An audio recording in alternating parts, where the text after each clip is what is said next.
সুন্নিয়াতের অতন্ত্র প্রহরী যিনি ছিলেন, সুন্নিয়াতের নক্ষত্র যিনি ছিলেন, সুন্নিয়াতের নয়নমণি যিনি ছিলেন, যার নাম এখন পর্যন্ত সুন্নিদের অন্তরের মধ্যে গেঁথে রয়েছে, শহীদুল ইসলাম ফারুকী রহমাতুল্লাহ আলাইহির বিচার এখন পর্যন্ত বাংলার জমিনে হয় নাই।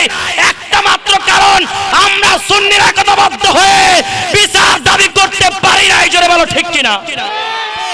এখন পর্যন্ত কেন এই 92% মুসলমানদের জমিনে, পীর আউলিয়ার জমিনে এখন পর্যন্ত এই সমস্ত বাতিলদেরকে কেন ফাঁসির কাস্টে ঝুলানো হলো না?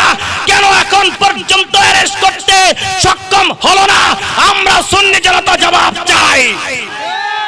আমার নূর নবীজির শানে বেয়াদবি করেছে, আমার নূর নবীজিকে নিয়ে কটূক্তি করেছে, ওলি আল্লাহকে নিয়ে কটূক্তি করেছে, পীর মাশায়েখদেরকে নিয়ে কটূক্তি করেছে, তত